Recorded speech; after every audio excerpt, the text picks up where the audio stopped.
Hi, I'm Chris Masterjohn of chrismasterjohnphd.com.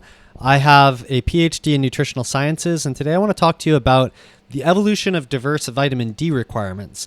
And this means not only that different people have different needs for vitamin D from the sunshine or from diet, but it also means that different people have different requirements for 25-OHD circulating in their bloodstream to optimize their nutritional status. And this is important because 25-OHD is the marker of nutritional status that we get when we have our blood drawn.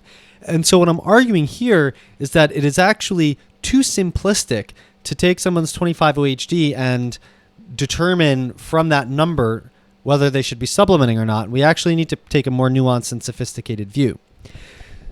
Now, I want to let you know first that this is a companion video to my podcast, and it's episode 24 of the podcast. So if you want the show notes that have all of the links to the relevant material, or you want to be able to listen to this or share it as a streamable or downloadable podcast, you can go to chrismasterjohnphd.com/24. You can also go to your favorite podcast app, search for The Daily Lipid, and listen to episode 24. I want to start by observing a relatively non-controversial observation that blacks in the United States have 33% lower 25-OHD than whites. And this is data from 105 black and white adolescent American girls. This is basically representative of what many other studies have found, and this is not controversial at all. Now, it seems from the way that I'm starting that what this is really doing is comparing racial groups. I'm going to start out that way from some observed facts. By the end of this video, however, we should all be kind of at a consensus of why we actually need to be looking at each individual person and treating them as an individual rather than looking at the comparison between racial groups. But the story starts here. So if you look at this data, you can not only see that the blacks have 33% lower 25-OHD than the whites, but you can also see that the threshold of adequacy is right about here. And so if you trace that threshold over, you see that the average white girl is higher or above the threshold for adequacy, and the average black girl is below the threshold for adequacy. Now, that's averages. Obviously, some of the girls fall above and below the average for blacks and for whites. But a very superficial look at this data would suggest that on average, blacks have inadequate status and on average, whites have adequate status. The conventional hypothesis for why this is true that has popped up over and over again in the vitamin D scientific community to the point where it is basically accepted as the standard explanation at this point in that community is that white skin evolved as a means of obtaining adequate vitamin D from sunlight once humans migrated out of equatorial Africa. So if you imagine that all of us, regardless of our current skin color or exactly how we trace our ancestry back, ultimately trace our ancestry back to dark-skinned inhabitants of equatorial Africa, we can imagine that the first humans migrating out, if their vitamin D status is declining as they move out of Africa because the amount of available UVB radiation from the sun is declining, then they will have poor mineralization of their own skeleton. So if you imagine a woman who's giving birth, if her pelvis is less well developed, that creates a problem with efficient movement of the baby out of the birth canal. If you imagine that mother's vitamin D status is low, then in the third trimester when the fetal skeleton is mineralizing, less mineral will be available. That will harm the reproductive fitness of that baby when it is born and eventually develops into an adult. And so you can then imagine that there would be selective pressure to lower the melanin content of the skin and make it easier to get vitamin D in the presence of less availability of sunlight. And so that hypothesis has then been married to this observation that if you look at Americans or in general at this latitude, blacks have lower 25-OHD than whites. The explanation becomes blacks that have dark skin adapted to the equatorial environment don't have light enough skin to be well adapted to getting enough vitamin D at temperate latitudes, and therefore they're intrinsically predisposed to not having good enough vitamin D status for optimal health at those latitudes.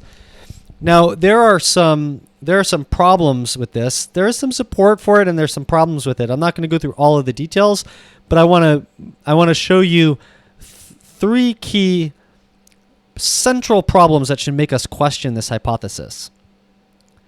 So first of all of the genetic evidence that's been coming out over the last half decade to decade is suggesting that the selective pressure on genes favoring light skin occurred independently in Europeans and East Asians about 10 to 20,000 years ago.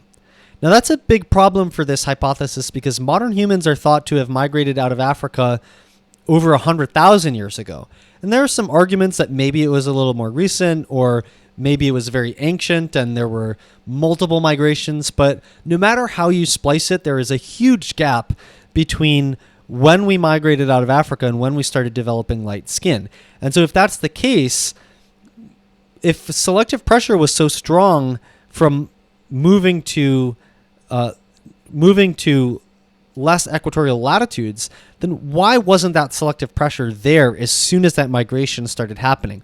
What could explain this massive time gap between the migration and that selective pressure?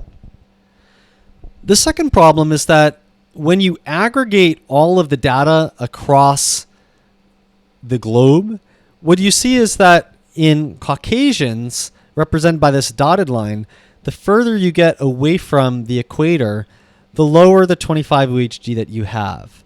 But that trend is not true for non-Caucasians, where as you move away from the equator, the average 25-OHD remains stable. Second of all, at any point here, the Caucasians have higher 25-OHD than the non-Caucasians, just comparing the dotted line on the top to the solid line on the bottom. Moreover, if you take a pretty temperate latitude here, the average 25-OHD of non-Caucasians is higher than the average 25-OHD of the average 25-OHD of the Caucasians is higher at the temperate latitude even than the average 25-OHD of non-Caucasians when you get closer to the equator. Now, granted, as you can see from these individual dots, there's lots of spread across these averages, but you can still tease out the average from all those individual data points. And what you see there is far more consistent with the idea that Caucasians in general just have higher 25-OHD than non-Caucasians, and is not at all consistent with the idea that as non-Caucasians moved out of the equator, they needed to have lighter skin so that they could get 25-OHD, so they could retain the 25-OHD they had at the equator. This data doesn't look like it fits with that hypothesis at all. And if you take the fact that these are non-Caucasians grouped against Caucasians, that really makes it look like the Caucasians stand out from the rest of the globe as having this higher need for 25-OHD, or at least, whether you call it a need or not, at least having higher 25-OHD than everyone else. Now, the third problem is that same study of 105 black and white adolescent American girls that I showed you at the beginning, if you look at the 1/3 lower 25-OHD that I showed you before, the threshold of adequacy for 25-OHD is actually set at what is the amount of 25-OHD that you need to maximally suppress parathyroid hormone, or PTH. And that's because the more vitamin D and calcium you have, the lower your PTH. And you want PTH to be low because PTH is what recognizes a deficient vitamin D and calcium economy and causes you to leach more calcium out of your bones. So the threshold for adequate 25-OHD is actually set on suppressing PTH so that you don't need to release as much calcium from your bones. Now, if you look on the right, what you see is that the black girls in that study had just under 10% more total body bone mineral content than the white girls had. Now, this doesn't prove anything because bone mineral content is not the be-all, end-all of why we want 25-OHD to be healthy, and 25-OHD and PTH are not the only things that affect total body bone mineral content. However, given the fact that the whole idea behind the reference range is to suppress PTH to support bone mineral content, the fact that blacks have higher bone mineral content at least makes you ask the question of whether there isn't more to the story here than what we're seeing. Now, I want to briefly take the opportunity to present the vitamin D calcium economy and the hormones involved here, because I have talked about this before, but I haven't put it on YouTube before in this detail, and that this is a video actually gives a really great opportunity to review this for visual learners. And understanding this really helps us interpret all the rest of the information in the video. So if you imagine that vitamin D is coming in through the diet or sunshine, it's going to the liver and getting converted to 25-OHD or calcidiol. Now, the kidney is the main organ that's producing calcidiol, is converting calcidiol into calcitriol. Calcitriol is the fully active hormonal form of vitamin D, and it acts in 3 ways to help us increase serum calcium whenever serum calcium is low. And that is, it acts on the small intestine to help us absorb more calcium from our food. It acts on the kidney to help us conserve calcium there and prevent us from urinating it out. And it acts on the bone to release calcium from the bone into the serum. Now, you may ask the question, then why is vitamin D good for the bones? And I'll get to that in a moment. Now, if serum calcium drops, it only drops for seconds. And this system will respond within milliseconds and then carry out its response within the course of seconds to actually bring serum calcium back to normal. And what happens is the parathyroid glands, which sit on top of the thyroid gland but have nothing to do with the thyroid gland itself, will monitor serum calcium. When it drops to a lower level, they immediately begin making more parathyroid hormone, or PTH. PTH actually tells the kidney, make more of the enzyme 1-hydroxylase, which is the enzyme that's going to convert calcidiol to calcitriol. So regardless of how much you have of either, more PTH tells the kidney to make calcidiol into calcitriol. That enhances all the effects of calcitriol that I was just talking about. But PTH also has its own effects to act on the kidney to, again, conserve calcium and prevent you from urinating it out, and to act on the bone to increase bone resorption and cause you to release calcium into the serum. So, the difference between calcitriol and PTH is that PTH doesn't act on the small intestine to cause you to absorb more from food. It does act on bone, however. So let's say you have more calcitriol and less PTH. You will still release calcium from your bone into your serum, but you will rely more on absorbing it from food in the small intestine. Let's say instead that you have the opposite situation where you have more PTH and less calcitriol. Well, you still have calcitriol, you'll still absorb some calcium from food, but that greater amount of PTH is causing a greater reliance on releasing bone calcium into the serum. So you can think of 2 states. One, you always have some PTH, you always have some calcitriol, but in a PTH dominant state, you're relying more on releasing calcium from bone, and in a calcitriol dominant state, you're relying more on releasing, more on absorbing calcium from your food. So getting adequate vitamin D helps as follows. If you supply more vitamin D, you get more calcidiol. Regardless of how much enzyme there is expressed in the kidney, from that calcidiol, you will make more calcitriol. Because you have more calcitriol, you'll absorb more calcium from your food, and it will be easier for you to maintain serum calcium without it dropping and eliciting a response of greater PTH. And so you never wind up in the position where PTH has to elevate and cause you to change the amount of enzyme that the kidney is making. So when you have a lot of vitamin D, by supplying more calcidiol, you get more calcitriol without a need for PTH, and you can maintain serum calcium without as much of a need for PTH. If you have calcium coming in, calcium will come in directly here. That will prevent drops in serum calcium. That will prevent the rise in PTH. That will prevent you from using up calcidiol to make calcitriol. That will spare vitamin D, and that will actually boost your 25-OHD, even though it's calcium that's causing you to preserve vitamin D rather than vitamin D coming into the system. Now, what happens if you're deficient in vitamin D and or calcium? what happens is you don't have the supply of calcidiol coming in. You don't have the calcium input coming in, so you're more vulnerable to drops in serum calcium.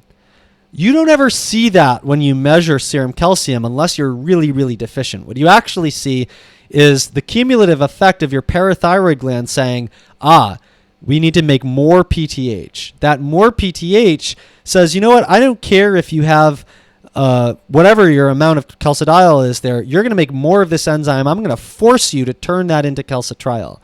So here, instead of increasing the supply of nutrients, you have increased sense of demand for the nutrients, and that demand is signified by PTH. And yes, that makes you make more calcitriol. That does help you absorb calcium from your food, but because you're in a PTH dominant state, you're relying more on bone calcium than food absorption. And so if you have more PTH, again, as I was saying, you want calcium and vitamin D to maximally suppress PTH. That makes you rely less on bone calcium. And if you look at the reference range for 25-OHD, it's set as, in the general population, what is the amount of calcium and vitamin D that allow you to maximally suppress PTH? So as we're moving forward, we want to always be thinking about, is PTH maximally suppressed? Is PTH elevated?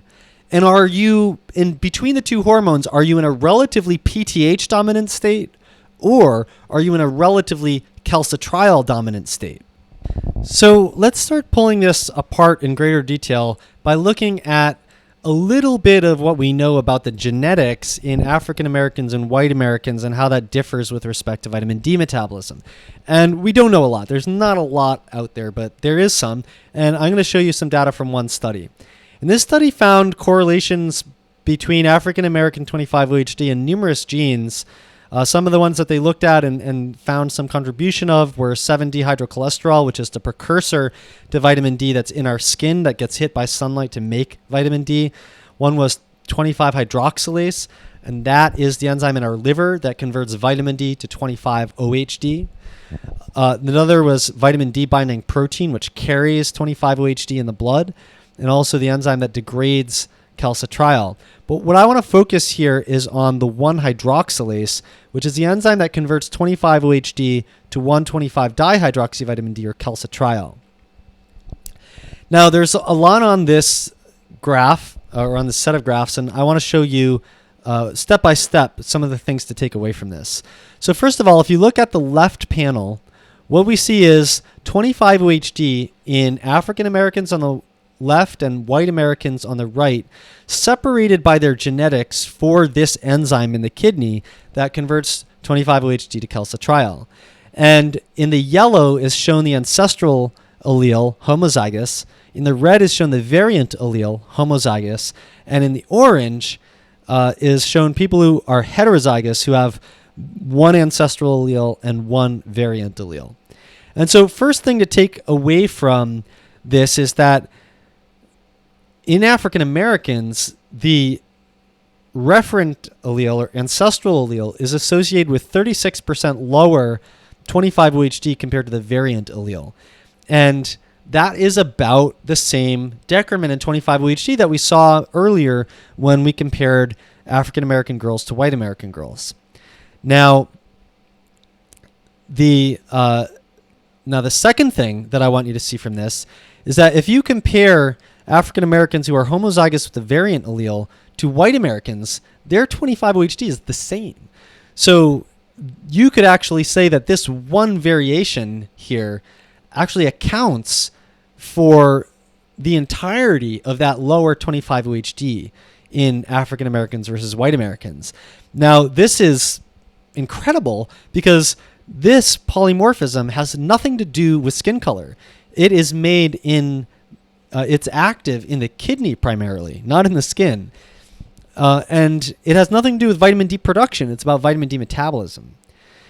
Now, the next thing I want you to see is look over on the right panel. You're seeing the proportion of these alleles in African Americans on the left and white Americans on the right. And if you look at yellow, that's people who are homozygous for the ancestral allele, and that's the vast majority of African Americans. If you look at people who are yellow or orange, that is people who have at least one ancestral allele, and that is almost all Africans. And if you look at people who are red, that's people who are homozygous for the variant allele. That is this tiny sliver of African Americans. By contrast, if you look over in the white Americans, again, being yellow or orange means having at least one of the being yellow means having it homozygous for the ancestral allele, and that's only half of white Americans.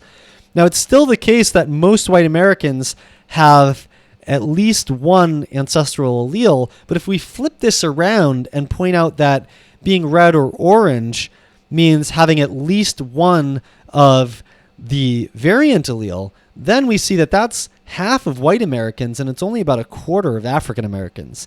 And then finally, if we look at this homozygous for the variant allele in red, it's this tiny sliver of African Americans, and it is a much larger but still a minority of white Americans. Now, notice two things from the proportions. First of all, it's the relative proportions that account for the difference in average 25-OHD between these two groups. But second of all, it's not about the group. It is about the proportion. So even in African Americans, there is some people who are homozygous for the variant allele and who have the same 25-OHD as white Americans. And even in white Americans, there's plenty of people who are homozygous for the ancestral allele. So it's not as if African Americans have one genetics and white Americans have the other genetics. It's just differences in the proportions leading to differences in the average, in the group average. But then you have to ask the question, why should we be asking this about the group in the first place? I'm pointing it out here because that's how we started asking the question. That's how we started discovering that there were group differences that led to our understanding of the genetic differences.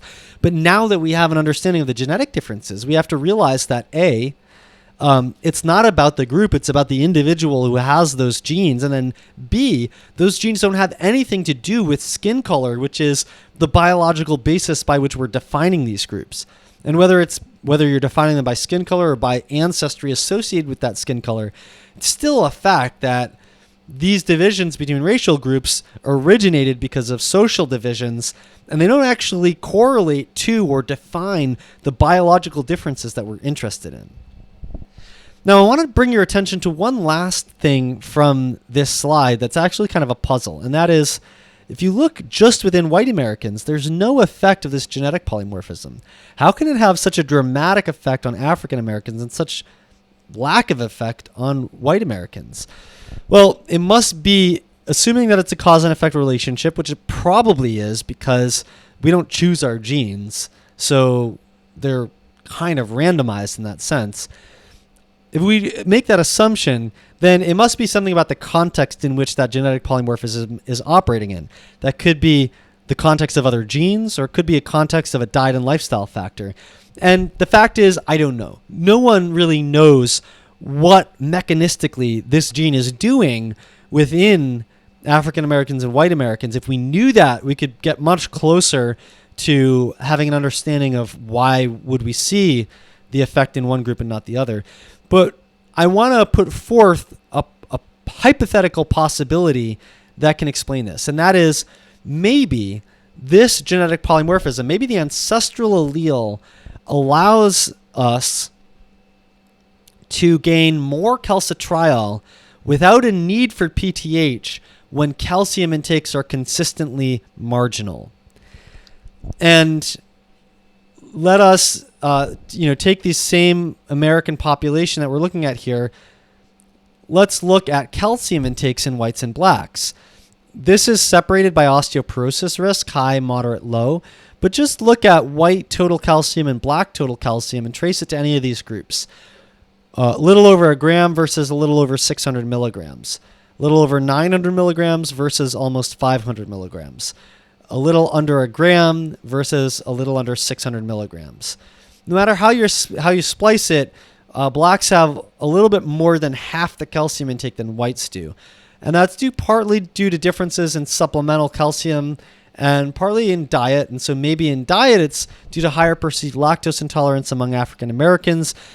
And if you think from an evolutionary perspective, if you think of African Americans who trace their ancestry through the Atlantic slave trade, now I am not an expert on the ethnography and the history involved, but my understanding is that most of that is tracing to the coast of Western Africa, where the traditional diets were high in grains and were not traditionally based on dairy products.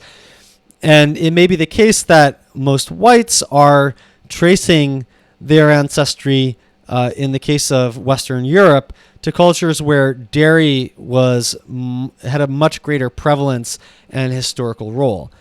And so if that's the case, then we may postulate, again, that for groups whose ancestral diets were relatively low in calcium compared to dairying cultures, then there may have been selective pressure to try to protect the bones in that relatively low calcium state. And when I say low calcium, I mean compared to dairying cultures. And if that's the case, if the emphasis is on protecting the bones, there may be selective pressure to try to maintain a calcitriol dominant state instead of a PTH dominant state. Because if you're chronically in a PTH dominant state, that's really bad for the bones. And leaching calcium from the bones constantly, or not accruing calcium into the bones constantly, is really bad for reproductive fitness. And so by contrast, if you have a history of high calcium intakes in the ancestral diet, then maybe that removes the selective pressure, because most of the time you have so much calcium feeding in that you don't have to ask the question, do I want to rely more on calcitriol to absorb it from food, or do I want to rely more on PTH to absorb it from bones? And if you do periodically have low calcium intakes, then, for example, if you're in a dairy herding culture, you're going to have seasonal variation in milk intake. But if that's easily compensated for by, say in one season, there's a dry season, you're not getting as much milk, you're going to start leaching calcium out of the bones because you have elevated PTH, then, eventually the milk comes back, all that calcium goes back into the bones, and the cost of that PTH elevation, elevation was not all that great over the long term. So again, I'm speculating here, but I think it's biologically plausible, and it seems to make sense with evolutionary history to some degree. But that is, that's something that we're going to have to work out with more studies and more theorizing and more support or refutation of those ideas. So now that we have a working framework, however hypothetical it may be, let's look at actual data when we start breaking apart the different blood measurements that we could take in these different groups. So I showed you before that study of black and white adolescent girls. This is that exact same study. Not only is their 25-OHD lower, but their bone mineral content higher. The black girls have higher calcitriol, and although there's no statistical difference in PTH, that higher calcitriol, if you take the ratio of calcitriol to PTH, it's higher in the blacks than in the whites, suggesting a relatively calcitriol dominant state instead of a relatively PTH dominant state. In other words, they're getting more biological vitamin D activity with less cost of PTH elevation. And so that allows more calcium to come in from food for higher fractional absorption of calcium from food and less of a need to leach it out of the bones. That could explain higher bone mineral content in these girls. Let's shift gears here to another group, the Inuit. And this is a study where they compared Greenland Inuit to Danes. The Inuit were on either a Western diet or a traditional diet. The Danes were eating a Western diet. And so here you are looking at the Inuits and Aleutians, we used to call the Eskimos. So these are the natives inhabiting the Arctic Circle. And what we see here is that if you just look at the purple and green bars, you're comparing for the Western diet, and you're just looking at the difference between Inuit and Danes. And what you see is their 25-OHD is low compared to Danes, but their calcitriol is higher, and their PTH is lower. What happens if you put the Inuit on a traditional diet? Well, look at the red bars. 25-OHD goes up to where it's equal to the Danes. For calcitriol, it goes even higher, and for PTH, it goes even lower. Again, we see another example where when we're looking at non-European ancestry, we're seeming to see greater calcitriol dominance, less PTH dominance, greater ability to make calcitriol without the cost of PTH. And you could say maybe 25-OHD is low because you're making calcitriol from it. And if that's the case, it's not necessarily a bad thing if it's leading to lower PTH in the big picture when you combine all those things together. This is a study of Hawaiian students and skateboarders who had average sun exposure of 22 hours a week without sunscreen. If you adjust that for their clothing, it's 11 hours a week of total body unprotected sun exposure. That's a lot of a lot of sunshine. And you see the whites have 37 nanograms per milliliter. The Asians have 25 nanograms per milliliter. If they're multiracial, they're in between. I don't have PTH and calcitriol data in this case, but again, it seems to be the case that when you're looking at people with non-white ancestry, once again, you see 1/3 lower 25-OHD. That's very consistent across these very different groups. And given that, it kind of seems like we should go back and look at that global data I showed you at the beginning, where it's not that that global data doesn't look so much like there are specific groups who aren't white that have unique characteristics. It looks more like the white people have this higher need for 25-OHD than everyone else in the globe. And we keep seeing this consistent increase in all these other groups. It may be that these other groups have a similar characteristic in that they need less 25-OHD to get more calcitriol with less of a cost of rising PTH, and white stand out in not having that be the case. But I'm going to show you one thing that would seem to contradict that. And that is that if you look at the Maasai, who are a cattle herding tribe in Kenya and Tanzania, or you look at the Hadza, who are hunter-gatherers, both of these groups being in equatorial Africa, they have type 6 dark black skin, and they have 40, you can see in the graph, almost 48, almost 44 nanograms per milliliter. Now, granted, this was done with a different type of methodology that if you adjust for if you adjust for how this method comes out different than the usual method, and we want to compare well with the other data, we would adjust it to say the Maasai have about 37 and the Hadza have about 33. Even still, that looks much more representative of the data that we've seen for whites rather than the data that we've seen for non-whites. However, we should note that the Maasai are a cattle herding group. They are adapted to very high calcium intakes from milk. The Hadza, although they are not a cattle herding group, they have very high consumption of a plant that I'm probably mispronouncing as baobab. And however it's pronounced, it's been estimated to be about 14% of their calories. It's been said to be one of their food groups. And they also have very high calcium intakes from this plant. And so maybe the 25-OHD in these groups is high because all of the calcium is sparing the 25-OHD. But maybe we could also fit this into this perspective of the ancestral calcium intake is dictating the evolution of the vitamin D metabolism genes. Now, I can't say this for sure because I don't know what the genetics of the 1-hydroxylase are in these two groups. But if what I was saying earlier pans out, it could be the case that because the Maasai and the Hadza traditionally have this diet that's very high in calcium, then they have, despite the fact that they're equatorial in region, despite the fact that they have dark black skin, despite the fact that they have immediate African ancestry, their ancestral diet is in some ways more similar to that of many of the Western European groups that have a history of dairying. And it could be the case that their vitamin D metabolism genes reflect that ancestral diet rich in calcium, and that is causing them to produce less calcitriol under normal conditions of high calcium intake, And on the other hand, if they have periodic dips in calcium intake, they're probably going to become more PTH dominant in those cases, but their high calcium intake comes back in and makes that not a problem for them.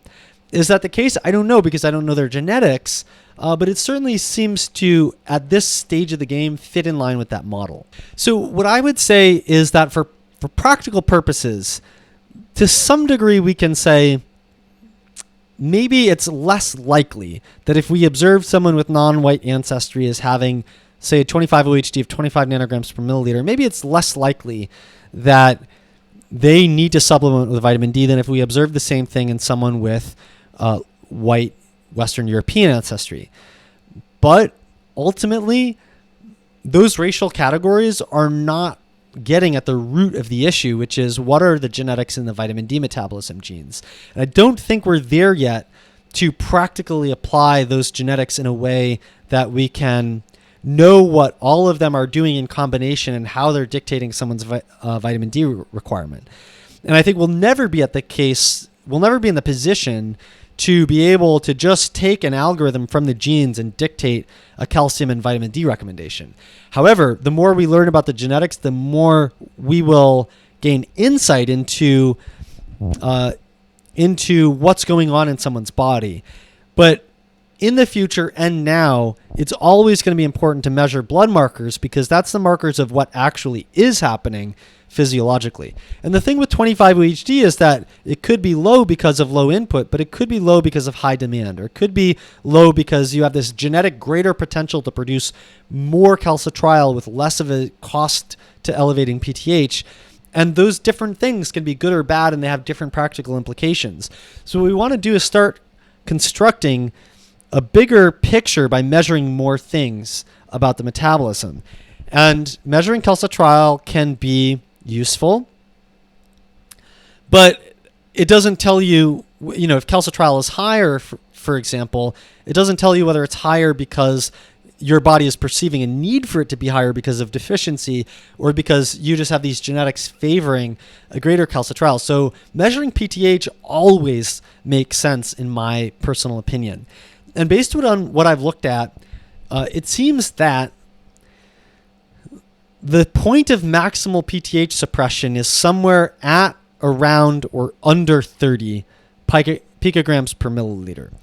And there, maybe it lies below that, but when I'm looking at trials of vitamin D supplementation, it seems that what's very well demonstrated is that if you're above 30, you're in the room where you can get lower with more vitamin D or more calcium coming in.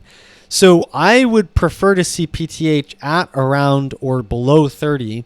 Keep in mind, I'm not a doctor. I'm saying this from my academic expertise. And if PTH is below 30 or near 30, I'm not going to be as concerned about a marginally low 25 OHD. If 25 OHD is 10 or 12 nanograms per milliliter, clearly that's a concern regardless. If PTH is 40 or 50, you're definitely in the position to try to get that down further for sure.